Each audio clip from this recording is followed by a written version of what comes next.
Hello, everybody. Welcome to, I believe, episode 10 of the Philly 4 pod. And today we'll be talking about, obviously all four Philly sports teams. The Flyers, are on a 2-game win streak, played very well the last 2 games. And then they lost the Blue Jackets last night, so it ended that winning streak. And how inconsistent the goaltending has been and what they might need to do at the trade deadline after the Four Nations face-off break. And then, just what that goaltending situation is going to look like. Then we will talk about the Phillies offseason and just what they have done and what I believe they still can do. And then, the big talk of the town being the Philadelphia Eagles, being in the NFC divisional round against one Los Angeles Rams who are going through a tough time there in that city.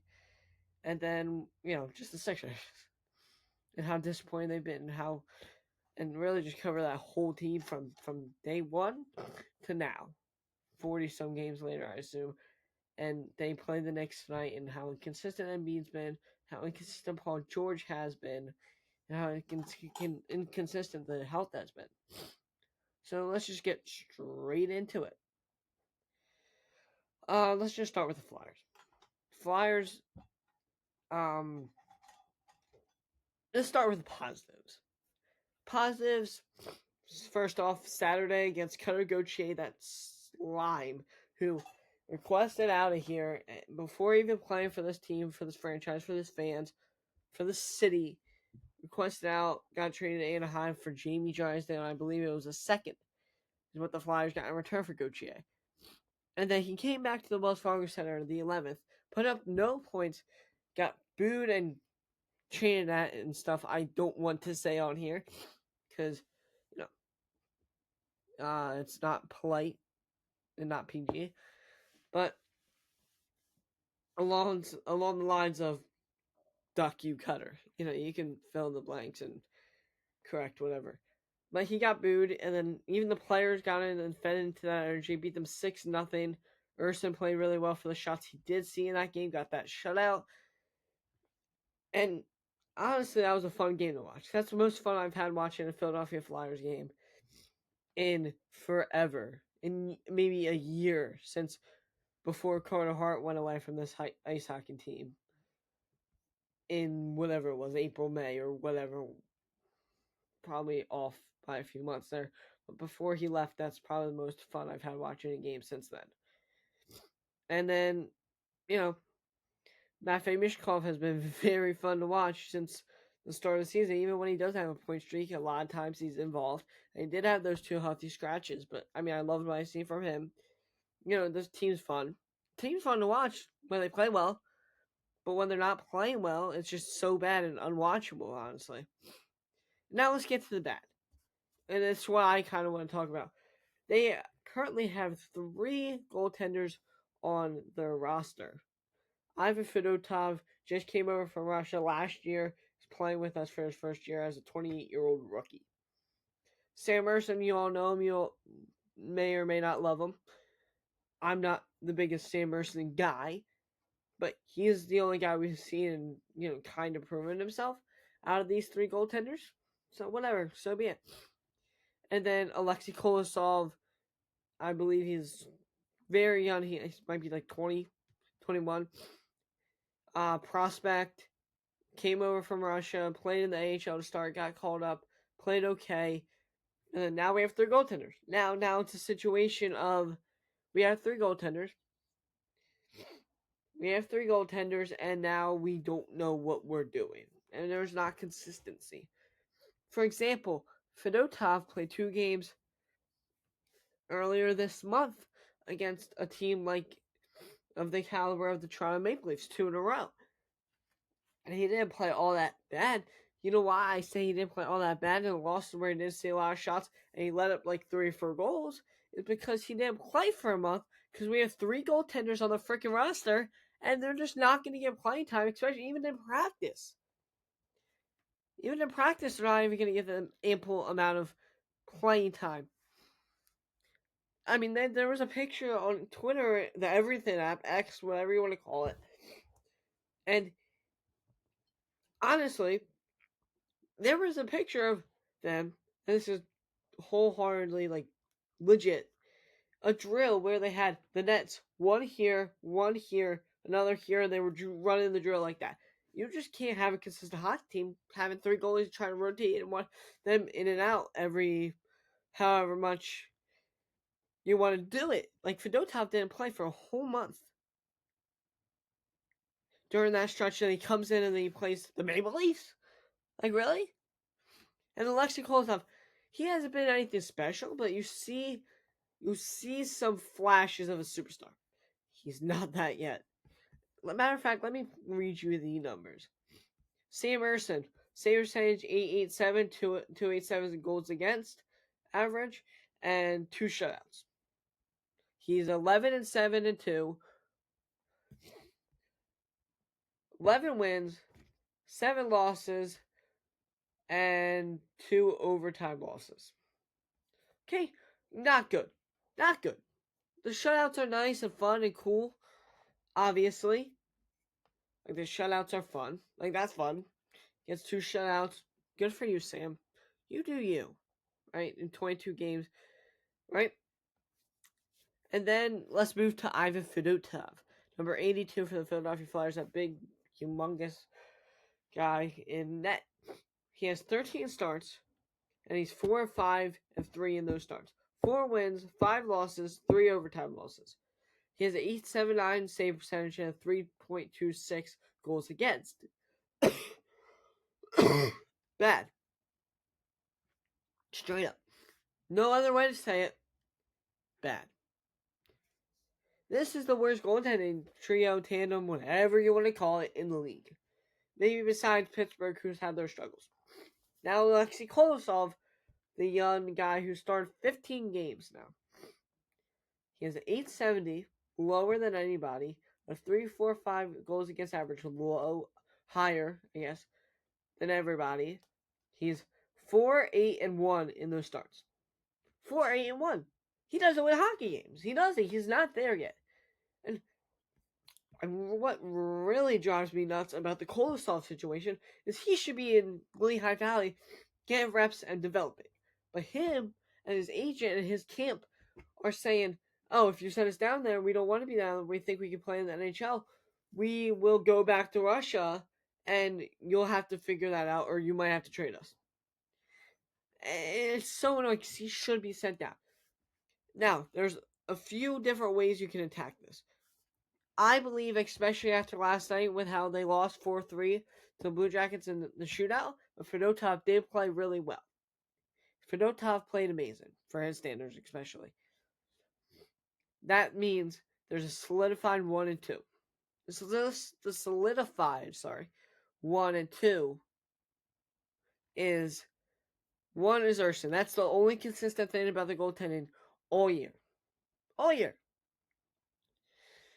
And the 2 is Fedotov. He's played better than Kolosov when he's gotten the chance. He makes poopies in his pants every now and again. But he's been better than Coley. He has. Fetty has been not miles better, but he's been better. Like, he's been making the saves. He's untraditional to watch, but it's alright. We have to just make do with our situation currently. And I think Kolosov should be sent down at some point. Whether that's after Four Nations, whether that's when the KHL season ends, or is close to ending, you're like, oh, what? Are you going to go back for a month? Or like a week? Like, you know? And then just have him rough it out. Or maybe during the stretch with the Four Nations face-off, you have him go down and be like, just tell him, yo, you're a prospect. Appreciate you. Love you. You could be our goalie of the future, Coley. But right now, we're not playing hockey in the NHL level. Four Nations face-off tournaments going on. Nobody's playing games. We're not going to trade anybody until then. Literally nothing is happening. You're going to go down to the AHL so you can get reps. You can get games while nobody else is. And then maybe we'll bring you back up. Just tell them that straight up. And that's really it. Like, they have to figure it out at some point. And the problem is, I don't think Tortorella loves Fedotov because I don't think he loves Fedotov watching Fedotov play goaltending. He doesn't know anything about goaltending. He doesn't. I know more about goaltending. I can make a better goaltending coach than he could in the NHL. That's just a fact. So when he watched Fedotov play big and be as big as he is and flop around in it like he does sometimes, he's going to get, oh, that doesn't look natural. Coley looks natural. Even if he does the worst results, get Coley in there. That's a problem for me. And the 1-2-3 thing is just not working because now Kolosov's not getting those reps. Now Kolosov's sitting on the bench or sitting up in the press box for a month now, and then he's gonna get thrown in as soon as Fedotov goes down again, and then he's gonna be rusty, and there's gonna be a whole carousel of the 2 and 3, and you should just honestly send Coley down. That's enough on the Flyers. I believe they play the Islanders next. Now let's go to the Phillies offseason. Phillies really haven't done much. I've been a little bit disappointed in what the Philadelphia Phillies have done. I mean, obviously, last thing I remember them doing is they agreed to terms with Luzardo, who they traded for from the Marlins. Jesus Luzardo, obviously, from the Marlins, who they traded, I think, Sterling Caba for. And then infielders Alec Bohm, Sosa, Stott, Marsh, obviously an outfielder, in arbitration, give them 1-year deals. And then they got Aaron Combs, who is a prospect right now, but could be a late season call up and could be really good for us. I didn't hate that. But besides that, they didn't really do anything impactful. They haven't. They signed Max Kepler to be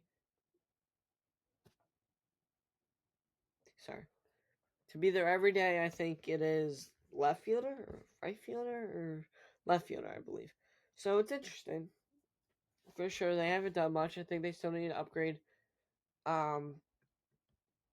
They still need to upgrade their outfield.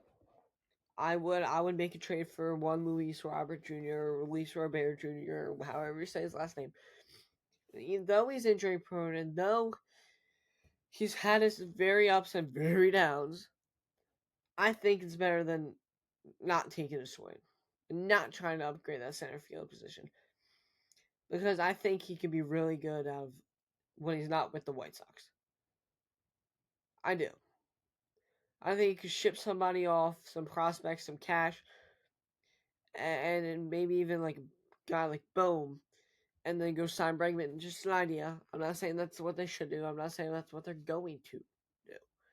I just think that's an idea. I think they need to do more. Hoffman went to the Jays.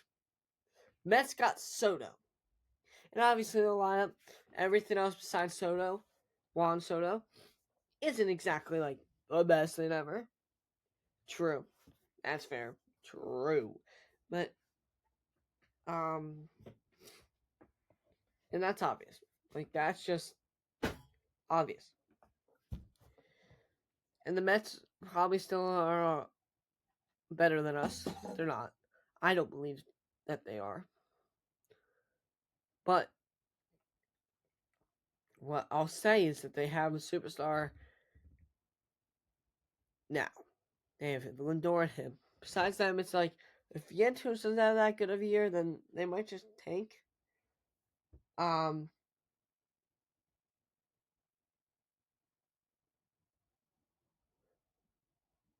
But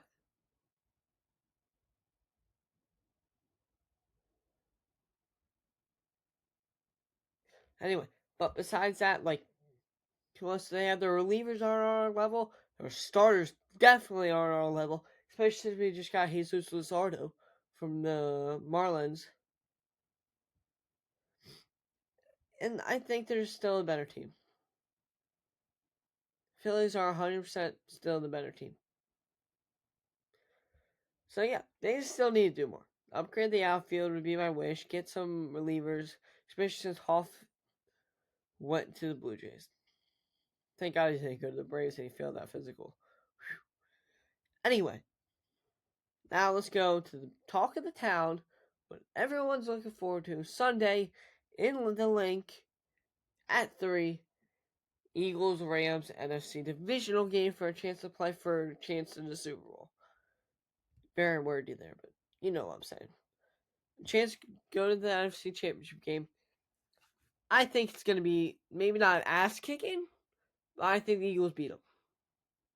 Maybe not handedly. I think they beat them. Last time we played them, Saquon Barkley went nuclear. They're bad against the run. They have a good defensive line. They're not the best against the run. Their offensive is stalemate, and now that they're playing the best defense in the league with Vic Fangio, though we lost to Kobe Dean, that sucks, by the way, and we lost to Kobe Dean. That blows. Obviously. That fucking sucks. But I will say, though it's not the best, and it sucks, and it's a hard blow to this team, I like Jeremiah Trotter Jr. a lot. I think he's good in coverage. I like how he tackles. I like his athleticism. He has a good head on him. Even Vic Fangio had a press conference. Had his press conference like a day or two ago, and said like, "Oh yeah, I like Trot." He said basically, like, "I like Trot. Has a good future. And that future might be now that, especially with Nakobe's injury. I think you'd give him a shot for now and the future. I like what he's done. I like him a lot. I saw him at Clemson. I liked what I saw at Clemson. When we picked him, I was super happy. He's Philly royalty with how his dad played here. He tackles really well. I think he gets to the quarterback when you need him to. I think he's great in space. Don't think he's going to miss a lot of tackles like Burks has. So you never know. I think, there's 3 keys to this Philadelphia Eagles versus Los Angeles Rams game. 1, Eagles defense needs to be on point. And also, by the way, they played the most dime they played all year when they played the Rams last time, when Barkley had 300 rushing yards or whatever he had. That was Jalen's best game thrown over the middle. X factor number 2, Saquon MVP Barkley. He needs to have another one of those games. You know why? Because he's Saquon Barkley and he's the best running back in the league. Talk to a wall. And nobody should be debating me on that. Anyway, he had a great game last time. He had a great game last night. Or last game, sorry. He didn't have the best game, actually, but he didn't play bad. I didn't think he played bad. I thought the slide maybe hurt his chances. And the third thing is going to be seeing just how dynamic that Rams offense is going to end up looking. If the Rams come out and they start bang, bang, bang, Cooper Kupp's involved, drive down the field first drive. Not great. Though I think our defense can adjust. But if that defense, our defense meaning, doesn't come out firing on them like they did against Green Bay, we might be a little bit in trouble. But I do think there's a very big reality that we win this football game. And also, with the Philadelphia Eagles, if they win the game against the Rams and the Commanders win against the Lions, as you would know, that would be a 2-seed Eagles and a 6-seed Commanders. We'd be hosting the NFC Championship game. Now, there's a possibility. For some reason, I don't think I should be thinking this as much as I am. But the Lions, I could see a world where they lose. I can see a world where the Commanders come out on top on that game. Think about it for 1 second. Lions, defense, hurt. What if they're a little rusty from a week off? And I do believe they didn't rest their starters. So they might not be too rusty on offense, but on defense they've been hurt and they might come out a little flat. That defense might step up somehow for the Commanders. And that offense has been dynamic, and now they get to play an injured defense when they just cooked up a healthy, good, decent defense against the Buccaneers. I can see it. Am I going to predict it? And am I going to like say, oh, I think the Commanders are going to win that game? No. Because the Lions are so good and they're so smart that maybe I'm talking out of my butt. Maybe I'm talking out of my butt and just saying stuff. But I do think there's a chance the Commanders win that game. And we host that championship game. If we did play the Commanders in the NFC championship game, we'd destroy them. And I'll say that confidently. But anyway, let's move on to our last topic. Now we're at 20 minutes. I'm going to try to talk about them for maybe 3 minutes. The Philadelphia 76ers are the worst basketball team I've ever watched. Joel Embiid can't stay healthy. They're playing the Knicks as we speak, actually. It's 14-8 with 6 minutes left in the first.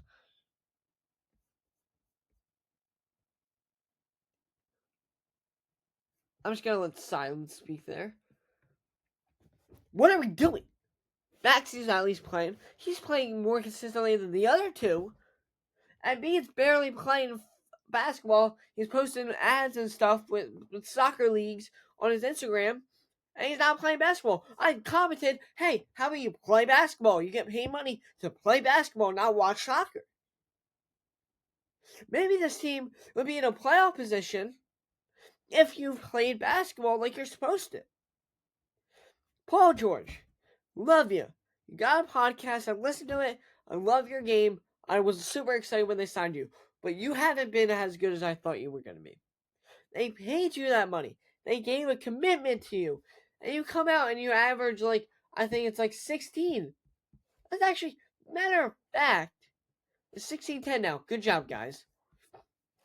Right now in the game, he has 5 points. 6 minutes left, in the first. The only way he scores is if he gets to the line. It's frustrating. It's not even worth watching anymore.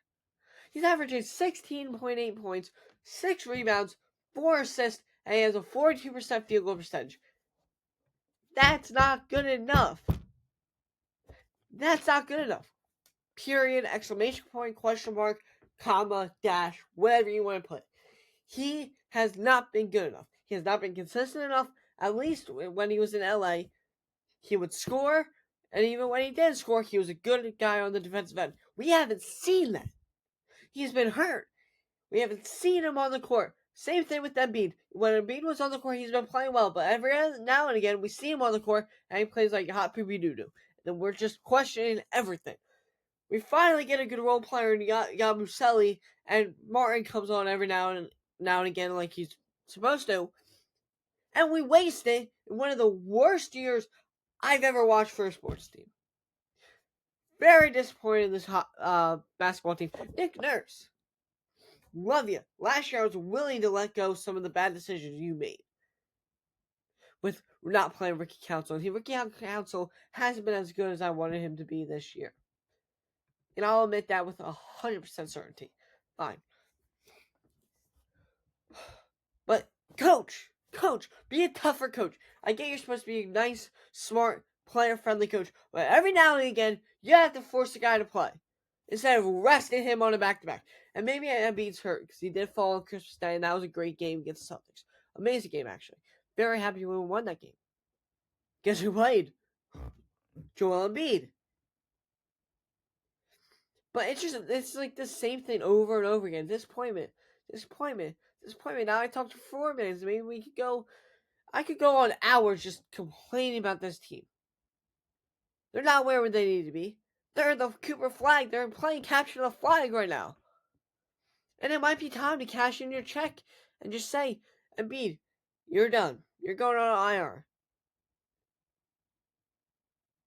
You're done for the year.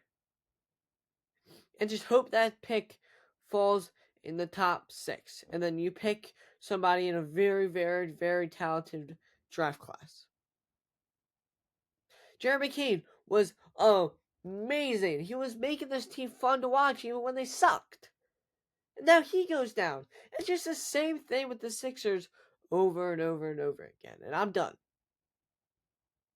You really want to know? I forgot they were playing tonight. They've been so bad, and it sucks because I thought they had a chance to win it all this year. If not this year, next year. It doesn't look great. And that's really all I'm gonna say before I drive myself crazy and run into a wall. Sixers suck. They suck. They're out of a playoff spot. They're not going to make the playoffs. Embiid can't play basketball anymore because he's just so hurt. It sucks.